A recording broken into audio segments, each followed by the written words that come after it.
How's it going? Thank you for tuning back in to Jeff Outdoors. I'm indoors again right now. It's about 48 degrees out. Temperature dropped after we got some rain last night. So it's cooled down. I'm back in my wool hat and my wool flannel. I wear wool in the winter exclusively. It's the only thing that's ever kept me warm. But anyways, was out and about around our Amish area today. So right now it's March, and just thought I'd share some thoughts about our area, Northern Ohio, Great Lakes region, about thinking about planting season. And the potatoes and onions are going to be the first things that go into the ground. If you're just getting into gardening, and you're in the Great Lakes area, we don't really get into too much planting here in my area of Northern Ohio till the kind of rule of thumb is don't plant anything before May 15th. May 15th is the latest we've ever had snow in Northern Ohio. And most people plant everything around Memorial Day weekend. That's kind of when it happens around here. So it's different in different areas of the country, but that's what we have going on here. So went to the Amish bookshop today and got a new CD, Christian bluegrass. So I play banjo, so I love banjo style music. I play guitar too, and I post some tunes of mine on the channel here every once in a while. I used to play semi-professionally years ago, and have spent some time actually in Ireland, busking on the streets in Dublin, Ireland, and playing around there. I played in Honolulu, Hawaii, and Las Vegas, and all around Northern Ohio here. So Cleveland, Akron areas. And this was going on maybe 15, 16 years ago. So it's been quite a while. But I do keep up my playing. I have a guitar and my banjo, and I hang out. It's more of a relaxation thing anymore. I will write a couple tunes every once in a while just for purely entertainment value, nothing serious at all with that. So a little bit about me there. Yes. So thinking about planting. So potatoes and onions are coming up. I go to the Mount Eaton greenhouse here locally to get all of my starts in my seed potatoes and my onion sets that I'll plant in my container garden, so to speak. I plant in leaf towers, which stay tuned because I'll have more about my leaf tower planters into May and through the summer. I do plant in buckets. I plant potatoes in buckets. I plant tomatoes, and these are the main things that I mess with when it comes to planting. I do have the strawberries out back too, so I've got berries. Berries are big here. So I've only got so much sunlight going on here at the property. So again, if you watched any of my previous videos, I've been here all my life. This is coming on 44 years here at this location. I grew up here. This is the garage that I spent my childhood in, helping my dad work on cars. We built a rabbit hutch right over on the other side of the garage here when I was a kid. And we had rabbits. I grew up with a rabbit hutch just outside. And it was my job to clean the rabbit hutch and take care of the rabbits. We have a couple lakes out back, so we used to try to go fishing out here. I spent my childhood in the creek catching snapping turtles and fishing for creek chub and pulling crayfish out of the creek. So my whole life I've spent around the woods. We've had the whole area here I'm surrounded by woods. So very much a part of me. We have a deer trail out back, so we feed the deer, and deer come up, and we like to look at the deer, and the turkeys come back through here, and the Canada geese. We have some ducks that come up, and they like to eat some of the corn that we put out for the deer. But 44 years at this property, and I'm actually sitting right now at my workbench, which my grandfather built in 1970. It's a workbench that actually sat out in our barn for about 30 years and had a thick layer of this brown varnish that my grandfather had put on. And it just sat out there. We used it to throw some tools in, never really got serious about using it too much because the barn was kind of a catch-all there for about 25 years. And then in 2015, the fall of 2015, I pulled this workbench out of that barn and I said, I'm going to refinish this sucker. And at the time, my dad was living here with me and everything, and he was going through cancer treatments and was taking care of him and everything. And I refinished this workbench, stripped it down, spent about a month just sanding and scraping, even redid the vise that's on it, took all the rust off, and refinished it. And me and my dad picked out some paint that we wanted to paint the backboard that goes along the back edge of the workbench. And I'll do maybe a quick video or a short on the workbench. Maybe I'll show it to you. But I got that, and I refinished this whole workbench October 2015. And my dad was just couldn't believe it. Just absolutely loved it. Loved it. And he'd been wanting to pull that thing out and redo it all those years.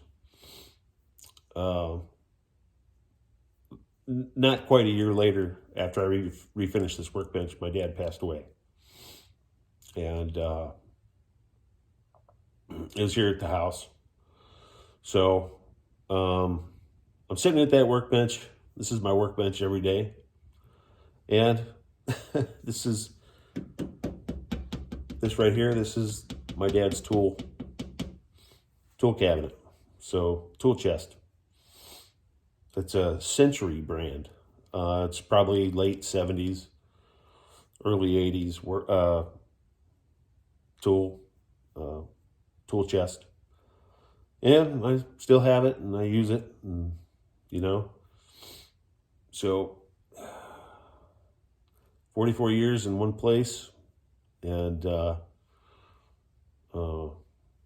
the kind of things you have. You have a lot of hand-me-downs and a lot of things that are memories. I have a magnet here on the on the workbench. Niagara Falls. If you've never been to Niagara Falls, you got to go. My mom and dad honeymooned in Niagara Falls back in 1975. And we used to go to Niagara Falls all the time. Niagara Falls, Ontario. So you have to go across the bridge and go over to Clifton Hill. That's where all the fun is, up at Niagara Falls. And it's just a really good memory, a really good time. And we got our little magnet there on the tool chest. So that's that. So just, thinking about the planting season and everything. Maple syrup season is, it's over, but I mentioned in my last video, I've got some sap in here that I may boil tomorrow. I'm not sure. I'm thinking of other things for that sap, actually, at the moment. So we'll see. And I'd like to kind of make a prediction for the year as far as the weather goes. Now, I've heard some strange things about what's supposed to happen with the weather this year. They're kind of calling for drought conditions here during planting season, which, to back up a few minutes ago, driving around our Amish area here, the Amish farmers are already out prepping the fields. So they pull plows with horses, right? So that's what I'm used to. I'm used to seeing plowing in the fields done with horses. So they're out already. But the planting season is forecast to be somewhat of a drought. And then during the harvest, come August, they're actually calling for a lot of rain.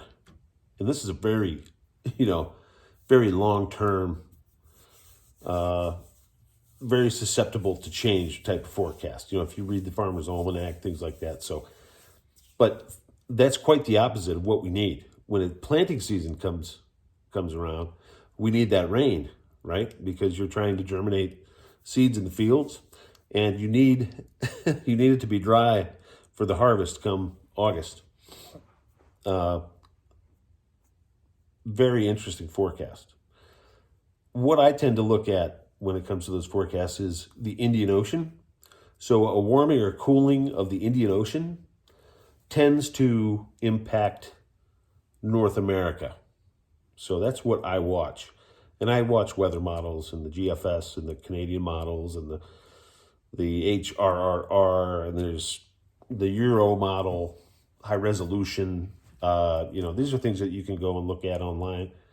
And I subscribe to that. And I watch the weather and kind of make my own predictions. I tell all my friends and family, hey, we got some storms coming next weekend, yada, yada, yada.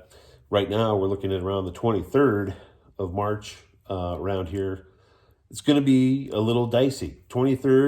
March 23rd through the end of the month, 31st.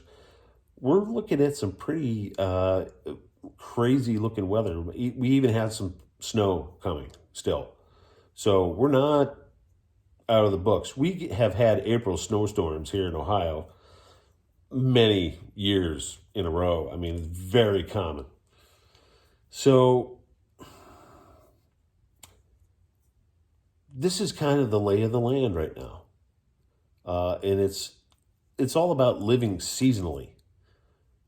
Living by the seasons. If you haven't thought about that, think about that. Maybe, if you're a person who, lives in an apartment and you don't have places to plant,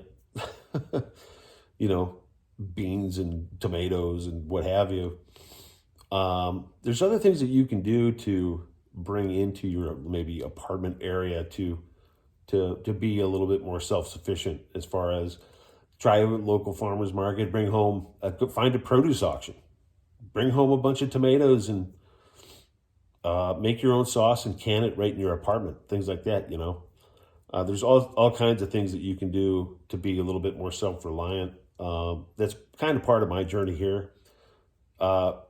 Living out where we do, we're out from the urban areas. I live in a pretty decently rural area here. The nearest city's 30 minutes out, we live near a town, but the town we have to leave to go into town. So we live in like a township. We have a well and we have a septic system and all that. So we're decently off grid somewhat, other than we do have natural gas for the furnace. That's it, and electric. We have electric at the house, of course. So, but in the summer, we tend to use very little electricity. I do resort to a lot of the kerosene lanterns and things like that. So, a little bit of an alternative. And I like the kerosene lanterns because it just gives a nice little soft little glow. So, the lay of the land. That's what we go through this time of year. It's spring. The snow's coming to an end, and the maple season's over pretty much. And living seasonally, moving along, and thinking about the things that you have to do to be prepared for the upcoming growing season, and You know, are you stocked? Do you have everything that you need to get by? Especially right now with all the, supply chain stuff and this Ukraine Russia deal and price of gas. I mean, everybody's just, especially getting over this COVID pandemic stuff. It's just wow. We were talking today how back in the 80s, we used to watch on the news, they would show the bread lines over in the Soviet Union, Moscow, things like that. Uh, People would stand in these bread lines. And now with this whole Russian Ukraine thing, it just brings back a lot of memories growing up when, you grew up in I'm a Cold War kid, right? So I grew up in the Cold War. It was always the Russians were always the foe, so to speak. So it's just very reminiscent right now with all this Russia talk. But we can do what we can do here. Do what you can where you are to be as self-sufficient as possible, and just keep praying. So just wanted to check in tonight since I was out here again. This is another little shop night for me. It's not very cold out, and got a lot to clean up after maple season. So just taking a quick break, popping in. Any thoughts? Would love it if you shared. What's your plans? What are you doing this year for planting season? What do you, where do you think this Russia thing's going to take us? Everything is on the table, is my opinion, with what might or might not happen. And I think everybody probably agree with that. So that's it. Just popped in. Thanks for watching again, as always. Like, subscribe, and comment to your heart's desire. We will see you on the next video, which will probably be sometime soon. Okay.